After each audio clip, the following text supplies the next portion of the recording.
सुबोध सावजी यांचं विधान ऐकलं आणि त्यात ते अतिशय एक विक्षिप्त विधान या व्यक्तीने केलं. पण त्याआधी मला यांच्या आधीची विधानं थोडी मांडायची, कारण त्याच्यावरनं यांची मेंटल स्टेट काय आहे ते लोकांना कळेल.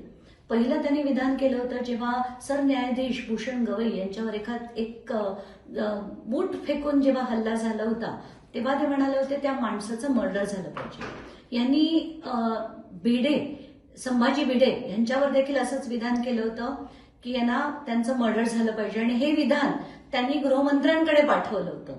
नंतर त्यांनी एक तिसरं विधान केलं होतं 2024च्या निवडणुकीमध्ये जर ईव्हीएमचा घोळ झाला तर असं जर झालं, ईव्हीएमचा घोळ जर झाला तर मी निवडणूक आयुक्त यांचा मर्डर करेन.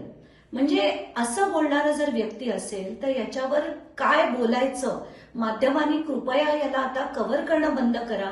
कारण आज जे ते म्हणालेत, आणि अगदी मोंदू खरात बद्दल सुद्धा ते म्हणाले होते की याला कोणी मारून टाकणार असेल तर मी त्याच्यात सहभागी व्हायला तयार आहे. तर याच्यावरनं त्यांची मेंटल स्टेबिलिटी काय आहे ते कळतंय. म्हणून मी म्हणते की आज त्यांनी जे विधान केलंय त्याच्यावर आपण विचार पण करू नये. कारण त्यांनी आज म्हटलंय की जेवढ्या जेवढ्या स्त्रिया होत्या ज्यांच्यावर बलात्कार झाला त्यांची नावं जाहीर करा, त्यांच्यावर FIR करा. आणि कारण त्या बायका स्वतःहून चालत जाऊन त्यांनी बलात्कार करून घेतल्यात असं काहीतरी विक्षिप्त विधान त्यांनी केलंय. आणि मला असं वाटतं यांची स्टेबिलिटी अजिबात नाहीये. माध्यमांनी यांना प्लीज कव्हर करू नये.